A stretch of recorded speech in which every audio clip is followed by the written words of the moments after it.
Opening statement. Go ahead. Run it. I thought I'm actually more proud of this game than I was the first game. I think it's more difficult for a team, when you're not totally teed up. And I thought we were pretty teed up, but it wasn't like it was the other day. And then on top of it, their style of play, they didn't really pass a whole lot. It was kind of just run the shot clock down, ISO, get a shot. And it kind of sucks the life out of the game because you can't get a run going. And that was a great game plan by them. And then defensively, they just kind of like guard you, but they sit, 4 or 5 feet off you, so you're like kind of in between what you're supposed to do. And that, again, is a great game plan. I mean, I thought they had a great game plan. I didn't think I was the best coach in the world today, but I was really proud of the fact that we weren't at our best, and we still won the game, and you still win it by 20. And it was fun. I appreciate the fans again. Let's keep coming. Let's keep getting this thing going. I hopefully we'll have some more runs. The runs get the fans excited. So we certainly appreciate all that. Bennett goes all 40 minutes. Does he ever get tired? And do you assume he's more than likely just going to play the entire game? Is that kind of the... Pretty much, yeah. Yeah. Does he ever get tired? I don't know. I don't ask him. I don't want to ask him. I don't know. Maybe. He's used to it. He's done it for 3 years now. Mm-hmm. I mean, he's 22 years old? Sure. I mean, I don't know. I'm, what am I, 40 something? And so I probably couldn't do that. But when you're 22, why can't you? Go play. And you only got so many games in your college career, you might as well go play. That's abnormal, though, even in college ball, for players to play 40 minutes on a regular basis. Why don't more people do it? I don't know. Maybe everybody just follows everybody else. I don't know. I haven't figured that out, to be honest, because last year I had 3 guys. I had the 2 highest minute getters, maybe, or top 2 or 3, Mitch, Bennett, and then Dan was probably pretty close there, too. He's probably in the top 30. I don't know. I mean, it seems like, the medias are like a half an hour at this level. And then when you call a timeout, then it's another 35 minutes. So you get like so much breaks. And you're a college athlete, you might as well be in shape. So, I don't know. It's just my theory, I guess. I didn't like to come out, but my coach took me out.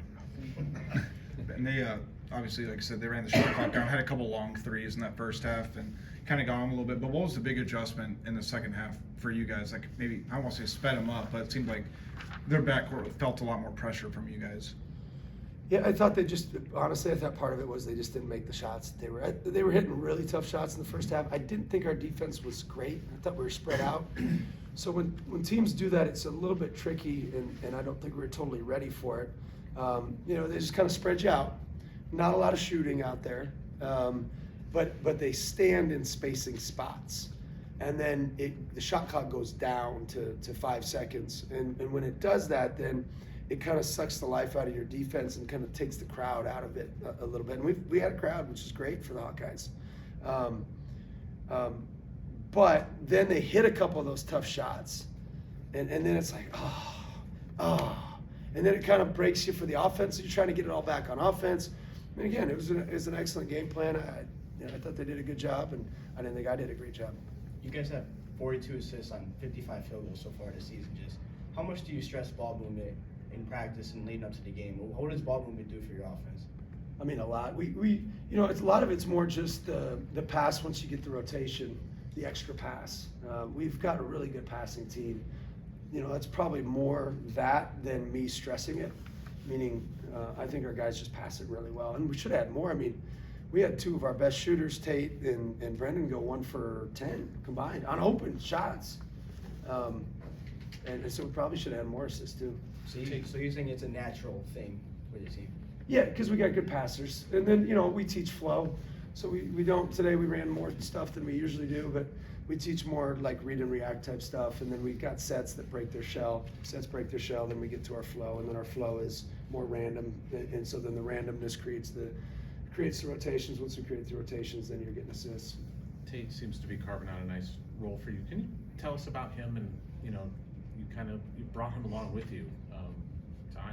Yeah, we thought he was pretty good for Drake, and then we didn't realize he was this good. We knew he was good, but we thought it would take him a year. But he's got a little edge to him. He's 6'7" two guard, and so he's got good length. He's only going to get better. Tonight obviously is a big stage, and he missed a couple shots that he normally makes. He's gonna make those. He's got great energy. He's a good competitor, and I think if we're gonna be at our best, he's gonna need to be pretty good. He looks like he's got total confidence out there, and maybe that's an exaggeration, but for somebody who's stepped right in Division I play, it seems like he's ready. Yeah, our freshman class is all like that, including Coop, Tate, Trevin, even my son, Trey, and then Coop. Yeah, that's 5, right? Yeah, and Joey. The freshmen are they're very confident. They've won. They've all won state titles. They're not afraid of the moment. They can go in the game and be just fine.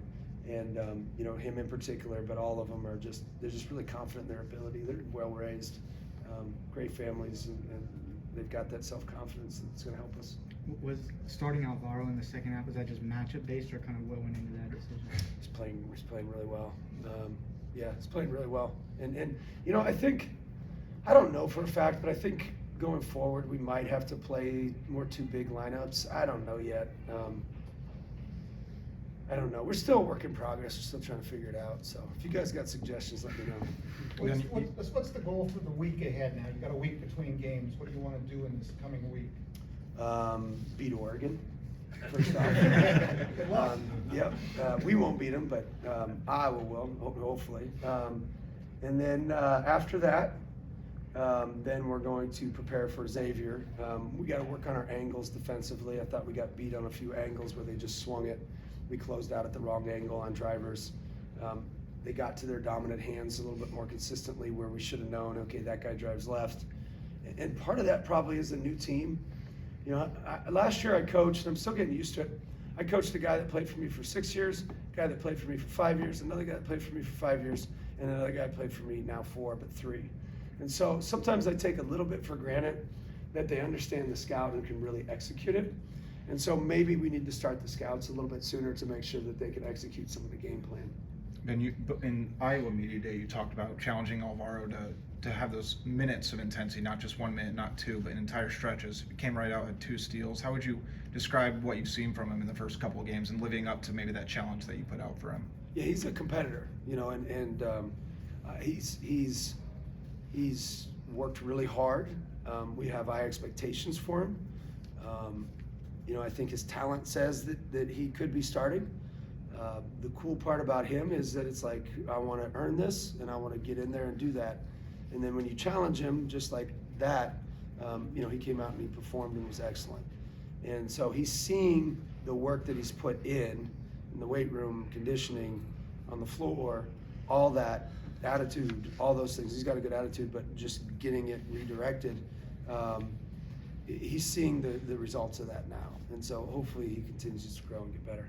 Alvaro said that you guys only practice transition offense. To see you guys have that success moving from defense to offense like that with that creativity, just how impressed were you with that tonight?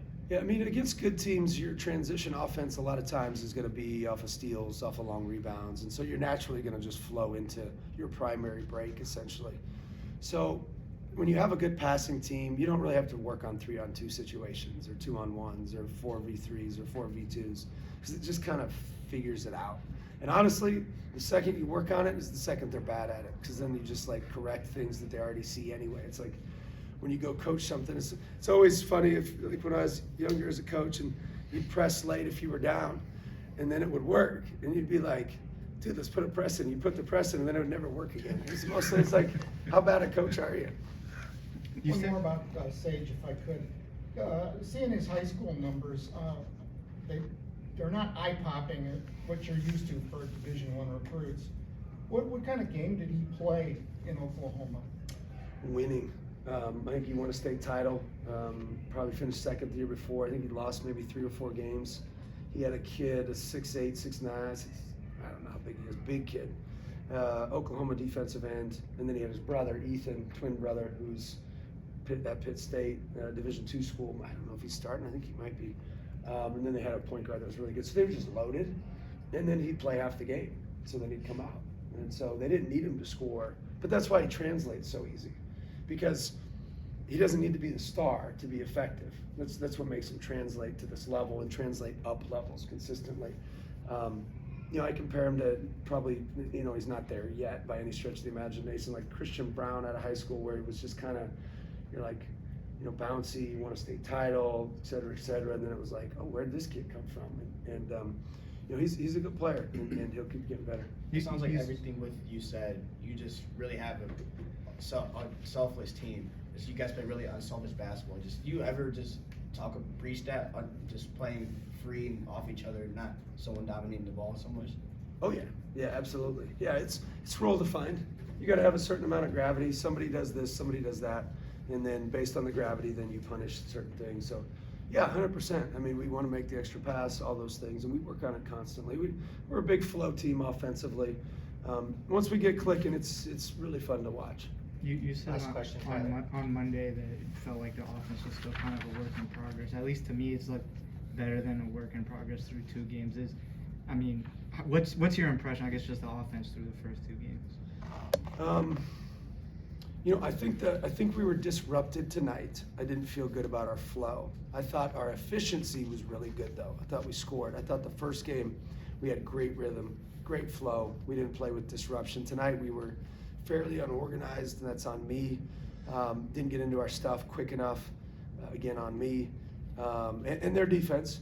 But what we did, because we passed it so well, we were able to adapt very quickly and then still play efficient basketball. So, ultimately, what would I like? I mean, and they'll never do this again. Our shooters go 1 for 10. They go 5 for 10 on wide open, and those guys, 6 for 10 on wide open. Now you're talking a little bit different score. So even there, we'd even have more efficiency right there. And that's what our offense should be eventually. That's what we had at Northwest. Like, everybody compares our Drake offense. It's like, Drake offense wasn't exactly what we're trying to get to. So, yeah, no more questions. Very good. Please.